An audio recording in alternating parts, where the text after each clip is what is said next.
کسی بھی تعلیمی ادارے میں تصنیف کا جو شعبہ ہوتا ہے وہ ریڑھ کی ہڈی کی حیثیت رکھتا ہے، کیونکہ عوام کو جو فیڈ بیک ہم علمی حوالے سے دے رہے ہوتے ہیں پبلیکیشنز کی شکل میں، اس کا تعلق اسی شعبے کے ساتھ ہوتا ہے، تصنیف کے ساتھ۔ تو جتنے بھی مدارس ہیں، جامعات ہیں، یونیورسٹیز ہیں، سب کے اندر آپ کو یہ شعبہ کسی نہ کسی نام سے ملے گا۔ دارالتصنیف غیر اعلانیہ طور پر تو ظاہر سی بات ہے جامعہ بنوریہ جس دن قائم ہوا تو اسی دن سے دارالتصنیف بھی چل رہا تھا، اور یہاں کے اساتذہ کرام اپنے طور پر کتابیں لکھتے تھے، وہ کتابیں پبلش ہوتی تھیں، اور یہاں کی بعض کتابیں بڑی شہرۂ آفاق ہوئیں، جن میں سے ایک ندائے منبر و محراب ہے، مولانا اسلم شیخو پوری صاحب رحمۃ اللہ علیہ، تقریباً ہر خطیب کی ڈیسک پر ہوتی تھی، اور وہ کتاب بھی یہیں دارالتصنیف میں جامعہ بنوریہ میں لکھی گئی، لیکن اس وقت باقاعدہ کسی عمارت کا وجود نہیں تھا، اس لیے کہ ٹوٹل مدرسہ ہی 2-4 کمروں پہ مشتمل ہوتا تھا۔ تو جیسے جیسے مدرسے کی ترقی ہوئی ہے تو مفتی نعیم صاحب کی بڑی خواہش تھی کہ یہاں پر باقاعدہ ایک پبلیکیشنز کا اور جو ہے وہ تصنیف کا شعبہ ہونا چاہیے۔ 2004 میں باقاعدہ دارالتصنیف کا قیام عمل میں آیا ہے، اور تقریباً ستمبر 2004 میں اس میں کام کا آغاز ہوا۔ مقاصد کیا تھے؟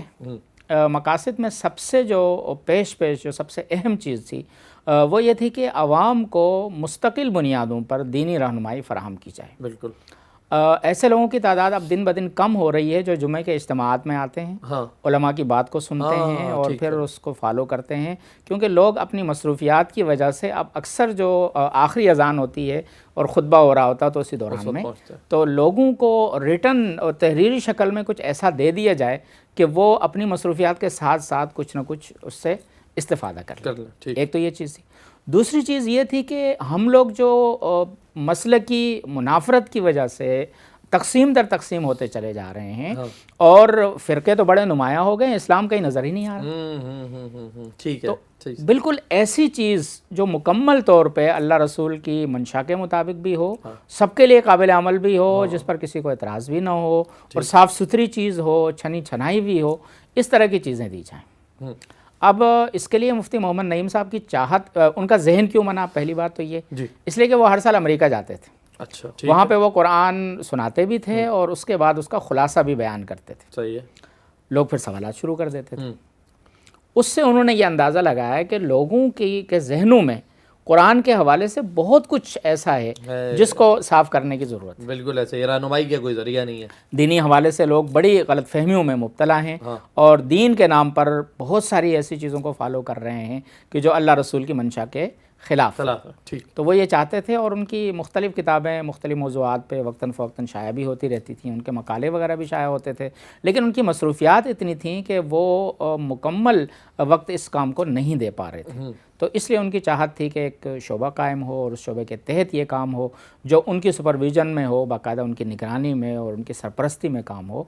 مشاورت وغیرہ کے بعد جو ہے دارالتصنیف کا سلسلہ شروع ہوا، اور اس میں مفتی صاحب نے ایک انفرادیت آپ کہہ لیں یا کہہ لیں کہ ایک انہوں نے عجیب سا جو ہے شروع میں انداز یہ اختیار کیا کہ ویسے اس طرح کے جو اہم ترین شعبہ جات ہوتے ہیں اس کے لیے جو ٹیم چنی جاتی ہے وہ انتہائی سینئر لوگوں کی ٹیم ہوتی ہے، ٹھیک ہے، کہ جن کا اس میدان میں ایک بڑا مطالعہ بھی ہو، تجربہ بھی ہو، اور جو سمجھیں جہاں دیدہ قسم کے لوگ ہوں۔ لیکن مفتی صاحب نے بڑا عجیب انتخاب کیا کہ اسی سال عالم بننے والے 3 نمایاں طلباء کا انتخاب کیا، جن میں سے ایک میں بھی تھا۔ بالکل فریش اسی سال ہم لوگ فارغ ہوئے ہیں، اور ہمیں جو ہے اٹھا کے وہاں پر بٹھا دیا گیا۔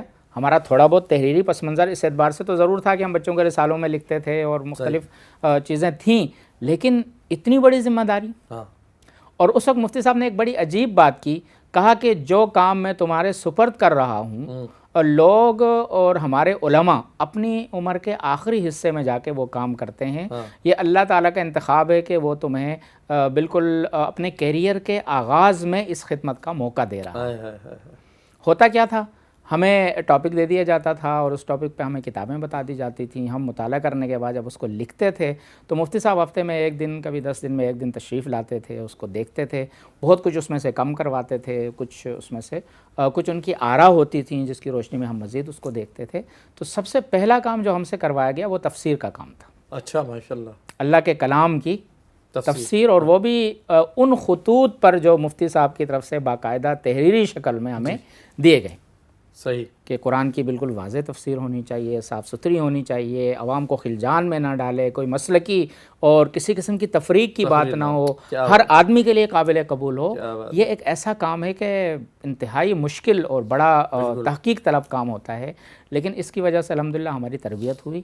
سال کے اختتام پر ہم نے تفسیر روح القرآن کی پہلی جلد جو 1000 صفحات پر مشتمل تھی الحمدللہ تیار بھی کی، اور جو سال کا ہمارا جو لاسٹ پروگرام ہوتا ہے کنوکیشن جو ہوتا ہے اس میں باقاعدہ اس کی رونمائی بھی ہوئی۔ سبحان اللہ سبحان اللہ۔ تو اللہ نے ہمیں الحمدللہ اس حوالے سے نوازا، اور پھر تفسیر روح القرآن کا کام چلتا رہا ماشاءاللہ۔ لیکن یہ تو بیسک کام تھا، ٹھیک، اور اس وقت الحمدللہ ہم 24 پارے جو ہے تفسیر روح القرآن کے کر چکے ہیں، اور اللہ نے چاہا اور زندگی نے صحت نے اگر اجازت دی اور اللہ کو منظور ہوا تو انشاءاللہ 2026 کے آغاز تک ہم تفسیر کا کام مکمل کر چکے ہوں گے۔ تو دوسری چیز کہ اس کے ساتھ ساتھ اور پبلیکیشنز وغیرہ کا سلسلہ بھی جاری رہا۔ تقریباً 15 کے قریب ہماری کتابیں جو 250-300 صفحات پر مشتمل ہیں وقتاً فوقتاً وہ شائع ہوتی رہیں۔ اس کے ساتھ ساتھ ہر مہینے ایک اصلاحی رسالہ کسی ایک موضوع پر 141 رسالے الحمدللہ اب تک آ چکے ہیں۔ 141 آ چکے ہیں جو صرف عبادات پر مشتمل نہیں ہیں بلکہ دین کے تمام شعبہ جات پر۔ اور میں آپ کو ایک عجیب بات اس سال کی الحمدللہ بتاتا ہوں۔ ایک پیش رفت انیک احمد صاحب نگراں وزیر مذہبی امور جب تشریف لائے اور انہوں نے ہمارے کام کو دیکھا تو وہ ہمیں اسی موقع پر 17 موضوعات دے کر گئے کہ ان 17 ٹاپکس پہ آپ نے کام کرنا ہے۔ 17 موضوعات اور الحمدللہ اس پہ ہم نے کام کر کے ان کو دیا بھی، جس میں ایک موضوع یہ بھی تھا کہ مسجد نبوی میں 25 قسم کے کام ہوا کرتے تھے، آج مسجدوں میں ایک ہی کام ہو رہا ہے۔ آپ لوگ تلاش کریں وہ 25 کام کون سے تھے، اور آپ صلی اللہ علیہ وسلم نے کون کون سے شعبے مسجد نبوی میں بنائے ہوئے تھے۔ اس حوالے سے الحمدللہ ہم نے مسجد نبوی بطور کمیونٹی سینٹر اس موضوع پہ ہم نے کام کیا۔ تو اللہ کا کرم ہے الحمدللہ۔ اسی طرح جو ریسرچ کے ادارے ہیں وہ بھی ہم سے رابطے میں رہتے ہیں۔